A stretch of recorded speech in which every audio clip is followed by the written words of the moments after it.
Hi, this is Ajay Anand and welcome to science classes from excelup.com। इस lesson में आप force के बारे में पढ़ेंगे। इस लेसन को मैंने क्लास 9th साइंस के chapter force and laws of motion से लिया। फोर्स क्या है?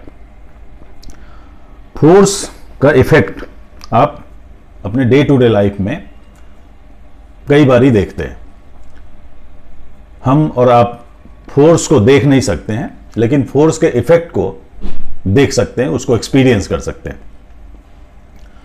और फोर्स का डेफिनेशन बहुत ही सिंपल है। फोर्स का डेफिनेशन है अ पुश और अ पुल इज कॉल्ड फोर्स। जैसे ये आदमी एक बड़े से पत्थर को पुश कर रहा है, मतलब ये आदमी उस पत्थर पर फोर्स लगा रहा है, और ये बच्चा एक टॉय कार को पुल कर रहा है, खींच रहा है, तो यह टॉय कार पे फोर्स लगा रहा है। वैसे ही आप जब कोई टेबल पुश करते हैं, धकेलते हैं, तो आप उस पर फोर्स लगाते हैं। कोई आइसक्रीम का ठेला वाला जब उसको खींचता है तो उस पर फोर्स लगाता है। फोर्स के कई इफेक्ट होते हैं, जैसे force can change the magnitude of velocity, यानी फोर्स के कारण क्या होगा कि स्पीड बढ़ जाएगी या घट जाएगी।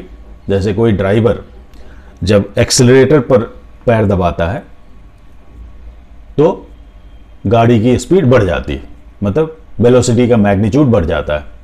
जब ड्राइवर ब्रेक पेडल पर पैर दबाता है तो गाड़ी की वेलोसिटी का मैग्नीट्यूड घट जाएगा। दूसरा इफेक्ट है force can change the direction of motion. जैसे जब स्टीयरिंग मोड़ते हैं गाड़ी की तो मोशन का डायरेक्शन चेंज होता है।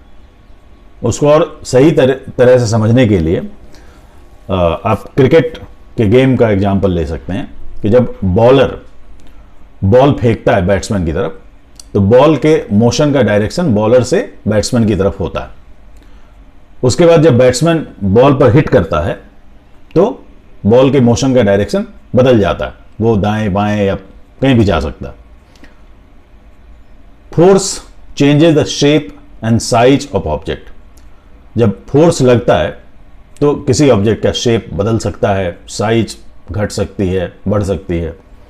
जैसे कोई कुम्हार जब बर्तन बनाता है तो क्या करता है, मिट्टी की लोई को चाक पर घुमाता है और उस पर हाथों से फोर्स लगाता है, बल लगाता है, तो उससे मिट्टी की लोई का शेप बदल जाता है, उससे कोई कुल्हड़ बन जाता है या मटका बन जाता है, सुराही बन जाती है। फोर्स से ऑब्जेक्ट का साइज भी बदलता है। जैसे अगर बैलून को आप फुलाते हैं तो क्या होता है, बैलून का साइज बढ़ जाता है। जैसे इस एग्जाम्पल में एक स्प्रिंग है, अब इसको खींचते हैं दोनों तरफ से तो क्या होता है, स्प्रिंग का साइज बढ़ जाता है। अब आते हैं बैलेंस्ड फोर्स और अनबैलेंस्ड फोर्स पर। बैलेंस्ड फोर्स को समझने के लिए मान लीजिए कि एक बड़ा सा संदूक रखा हुआ है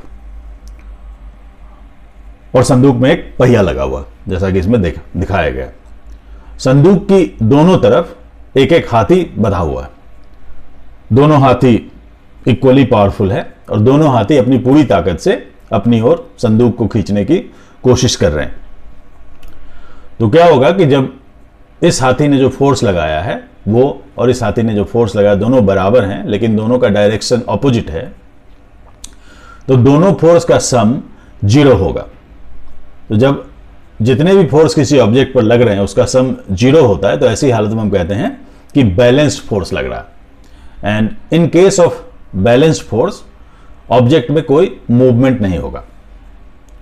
ठीक है, और ये याद रखना इंपॉर्टेंट है कि कभी भी किसी ऑब्जेक्ट पर एक फोर्स नहीं लग रहा होता, हमेशा एक से ज्यादा फोर्स लग रहा होता है। अब इस एग्जाम्पल को थोड़ा चेंज करते हैं। एक तरफ तो हाथी बंधा हुआ है, दूसरी तरफ डोंकी को बांध दिया।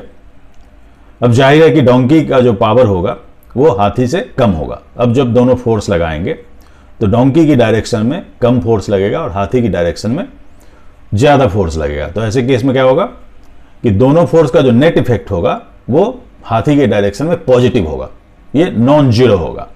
तो जब sum of total force non zero होता है तो हम कहते हैं कि अनबैलेंस्ड फोर्स लगता है ऑब्जेक्ट पर।